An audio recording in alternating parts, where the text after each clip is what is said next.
We're gonna learn a little bit about castles today, guys. So I was checking out some videos recently, some reactions that I did, and it was about castles. I was talking about how at the top of the tower, it was really cool how like they bulged out and then went up.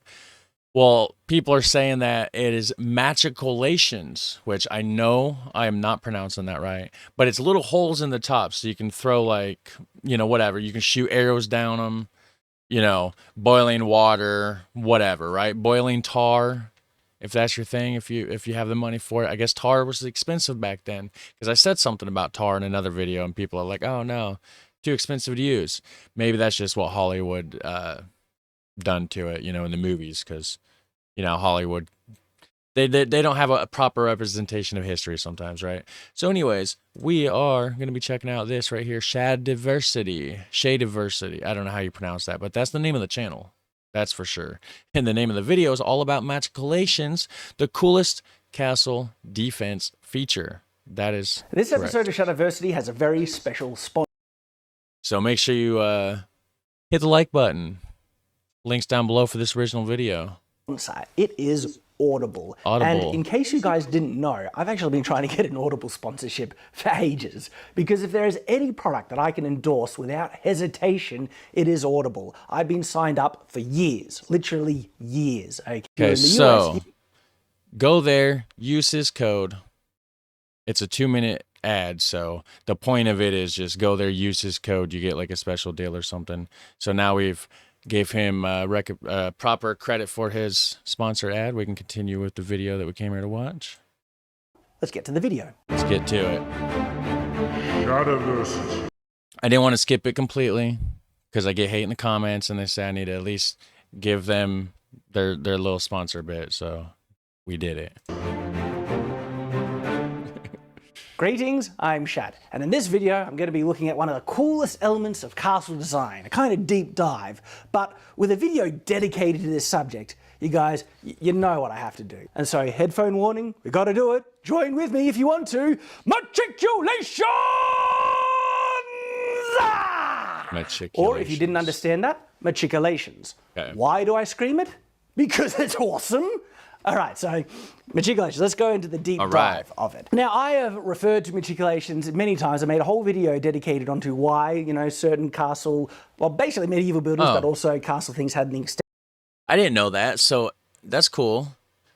Just medieval buildings in general sometimes had that. I was actually completely unaware. I have noticed some medieval buildings where the upstairs did look like it was bigger than the other, floors. Now I know why. See, guys, we're learning, okay? You like to learn? It's amazing. Hit subscribe if you love to learn. Hit like, too. Extension in the upper floors, and I explain Machicolations in that video, in that they are a design which enables the defenders of a castle to fire down on people who are adjacent to the castle wall in regular battlements and stuff like that. The only way to fire down on people right at the castle base is to lean out in between the crenellations, exposing yourself and firing down, and you probably get shot and dead. But by extending those battlements and having a gap in between, that enables you to shoot right down while still remaining behind the battlements. So very cool, very clever design. There is more to Machicolations than just this, okay? There are questions that have arisen that you guys have asked me and stuff like that I want to answer in this video. This is the deep dive, the detailed analysis and stuff of Machicolations. Deep dive analysis, guys. Let's do it. So evidently there's more to it than meets the eye. How they're built, and also a lot of the whys and functionality behind them. So I'll start with how they are built. The battlement needs to be extended off the rampart, okay? But not just off, it needs to be extended so much so that there's a gap between the battlements and the ramparts to enable the holes in between, but something needs to hold up those battlements. And so you start with a thing called corbels. Now, a corbel is basically an extension of stone outside of the stone wall, which enables you to rest something atop of it. Corbeling has been used in many architectural designs and constructions for things other than Machicolations, okay? In actual fact, corbelling is one method in which intermediate floors are actually put inside castles, because you have the corbel and you can rest the beam that holds the floor on top of that corbel. Being made out of stone, they have great compressive strength and can support a significant amount of weight. So the corbelling itself could be made out of separate parts, or they could be made out of one solid chunk of stone. There are many examples of different types of corbels that we can see from real castles that have survived through to the modern day. That's crazy. See, I didn't know. We're definitely learning. I didn't know. It's a corbel, and that makes sense. That makes complete sense. Wow. That were built in the medieval period. So we can get our inspiration from all these references. The thing is though, there is a gap or a space in between these corbels. And stone, this depends, okay? Because there are ways in which you can just get a larger kind of slab of stone, put it right in between those, corbels and span the distance. Right. The problem is that slab, if it gets put under too much pressure, stone is usually great with pressure. And so if the upper part of the stone is falling in, it'll fall under compression and it'll be stable. But the bottom part of the stone, if that starts to get pushed down, that bottom part could then come under tension, and stone, not good under tension, okay? And so there's a chance that that slab could actually break away and fall underneath it. So the way in which you can make a more secure kind of span in between these corbels is to make an arch. An arch is this beautiful architectural structure in which all pressure and weight placed on it puts the supporting arch under compression. And stone. But wouldn't that still be putting the same amount of weight on the corbels, you would think? I don't know. Is great with compression, becomes very stable, and so one of the more secure methods in spanning the distance between the corbels is by putting an arch there. That is why we have arches between corbels on many battlements with machicolations. Oh, I see what they're talking about. I thought he was just saying like you couldn't just put a walkway or a flat spot. Okay.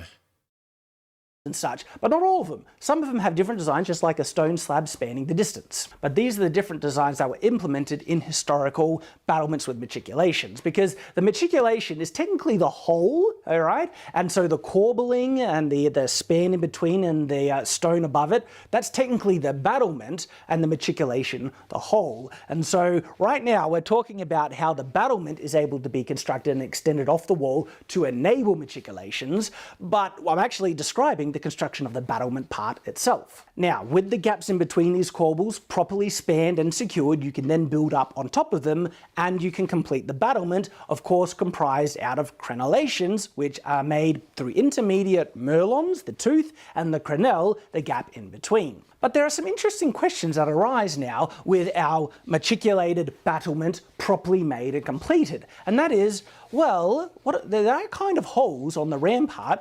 Is there a chance that you could fall through them? And how big were they? I mean, well, it seems like the size of... I mean, maybe, but just be careful, right? I mean, obviously, if you're a knight up there and you got your bow and arrow and everything, and, you're aware... you're aware that that's there, and you would probably not fall through.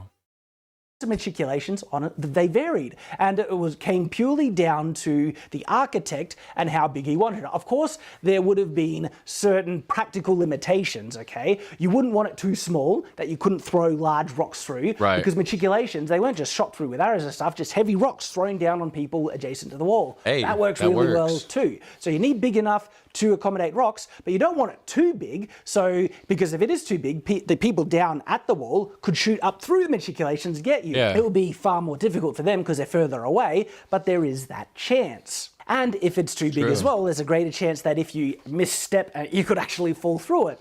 And this is what the other question that people ask. What do you do about the holes? So there's a couple of answers that I've actually been able to find. One with an actual historical, reference point, and others kind of just logical sense. One answer is that logical sense really does have a lot to do with a lot of analysis. I mean, you just have to take logic into account for it. You really do. They could have made wooden basic covers for them, okay? And it wouldn't be too difficult. You just make a couple of planks of wood and maybe some guide, bits underneath that slot into the machicolation covering the hole, and you could have a rope pull or just a wooden handle fixed to it to lift it out when they actually need to be used, and then you're not going to fall through while you're walking past them. This next one was actually shared to me by one of my viewers, and this is one of the things I love about you guys. I learned so much from you. And I learned so much from you guys too, because you guys are always correcting stuff in the comments, whether the video's wrong or whether my speculation is wrong. So it's amazing. And you guys love castles, and you can actually go to castles, right? Because you might live closer to them. I don't know, I live in Australia, for crying out loud. But anyway, when some of you guys visit them, you send me pictures. Now, unfortunately, I'm sorry, I can't remember your name, and I can't find a picture. I can. I'm going to put the picture here so we can look at them.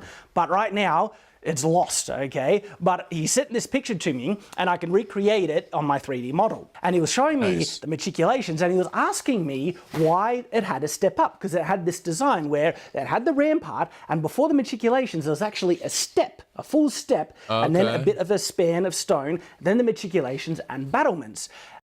Maybe it's just to keep people from stepping in, right? Subconsciously, if you have that little rail there, you would just kind of like not walk right there. You know what I mean? It might just be something like that, just to kind of, you know, trick your mindset into getting back a little bit farther from the holes, the machicolation holes, of course. And when I looked at that, he was asking me why, and I was like, that really looks to be kind of like a protection barrier. If you're walking on this rampart, you are far less likely to step through a hole if access to the hole is actually on a step higher than the path you're walking on. Exactly. The higher up aspect, I didn't cover that, of course, but that's another good angle. Yeah, that makes sense too.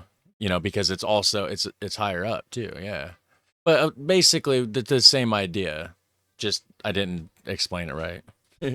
So far less likely to fall through. And so this could very well have been a safety measure put into the design of this castle, and you wouldn't need the covers in the first place. Very possible. It is speculation though. I don't know definitively. And that's the kind of thing, when you're looking at castle design and trying to backwards engineer the methodology, it is ultimately comes down to a lot of speculation. But the speculation that is most logical is most likely to be the case. And I think this is a fairly logical answer. But that step kind of makes a bit of a distance barrier between you and the Machicolations. And this kind of comes into the next question that people have raised with me about these interesting architectural designs that we see on castles.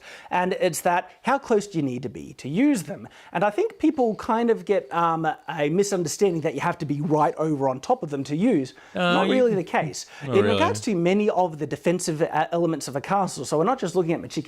You could just stand there, right? I mean, if you have a hole right there next to you, you could stand and then look down and then, you know, and then pull your bow or whatever. Now, this is the same when firing in between the crenellations, okay, in the crenelle between the merlons, and also firing through arrow loops on a castle. From people actually going to castles and trying it out with, you know, bows, arrows, crossbows, and things like that, it's very difficult to use these things when you're standing right adjacent to them. They often are standing about half a meter to a meter away from them, and they've got their, you know, bow and arrow, and they're shooting through that gap from a distance. There's a couple of practical reasons that help determine why we think they were, you know, employed this way. And look at the shape of that too. The way that it comes in like this. I'm trying to look at the camera here. You know, it goes in like that. Would be also to deflect the arrow if you missed and you didn't get right through that center hole, since you are going to be standing back a meter, half a meter away. Instead of it just being a flat wall with the hole, where at the, you know, at least that would bounce and kind of go somewhere and maybe not bounce back and hit the people, right? One is that it's actually easier to kind of angle your shot at a distance than when you're cramped into this alcove. By being further away, there's less chance that any arrow fire that actually goes through that arrow loop or between the merlons will hit you. Because the further are you away, the more angular kind of distance you have for that arrow to miss. If you're closer, even an arrow that has an angled distance like this, if you're closer, that angle could hit you. But if you're further away, well, suddenly there's a lot of area where that arrow will actually miss. So it helps to stand a little bit far away. True. And so even with Machicolations, if you need to shoot through them, you don't need to be right over on top unless they're really close to the wall. But even if they are close to the wall, you can kind of just lean out with your hands, drop something on top of them, shoot down, keep a bit of distance, keep yourself much safer than if you're right, you know, looking through the hole or having your head in between the crenellations. There's an interesting thing I've observed when studying Machicolations on actual, you know, historical castles, and it's the fact that the number of Machicolations, or in the space in between, right, does not generally match or run in even concession to the crenellations above. So what do I mean? You don't generally have like 2 Machicolations per every single Merlon, or 3 to 2 or stuff like that. It seems to be fairly random, where they just measured out an appropriate distance for each Machicolation determined by the distance of the corbels. And then when they came to the crenellations that, you know, the corbelling is holding up, they measured that separately as well. And however they ended up matching up was whatever.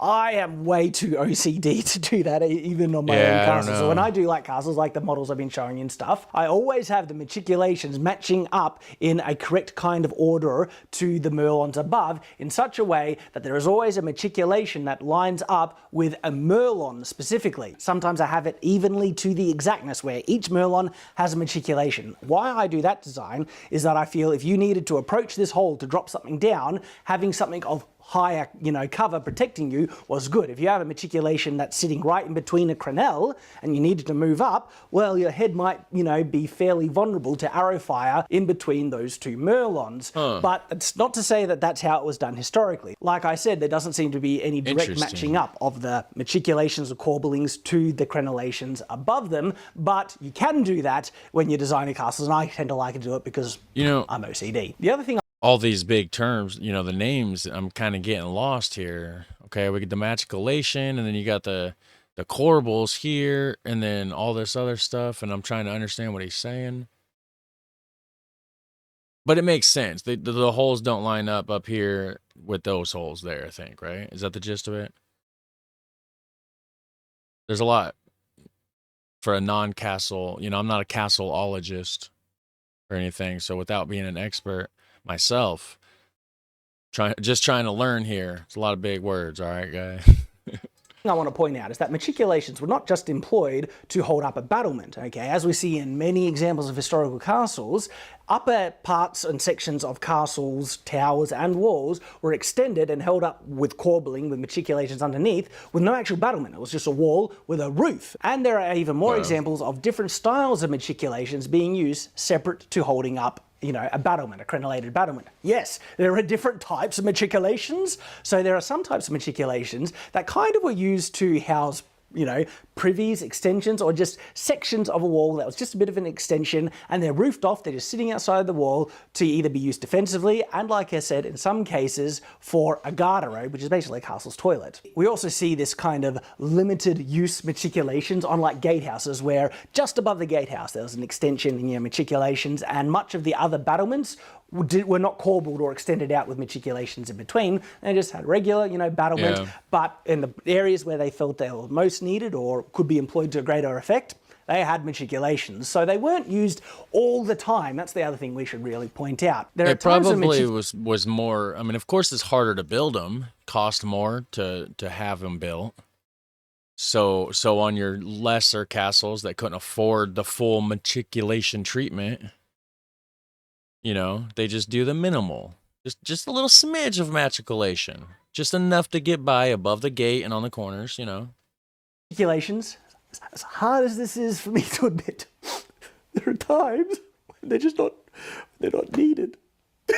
Specifically when it's extremely difficult to near impossible for the enemy to reach the wall and get adjacent to it. If they're not even going to get there, there's no need for Machicolations. You can just have a flat wall with a crenellation atop of it. So there we go. This has been a more deep dive onto these glorious things, Machicolations. Glorious. And answering many of the questions that you guys have brought up. Thank you very much for watching. I hope you've enjoyed. And that was pretty sweet, guys. That was actually a very informative video. Like, I actually learned more than I thought it would. So you guys have a super fun, awesome day. Hit like, hit subscribe, and I will catch you in the next one. Take care. Bye.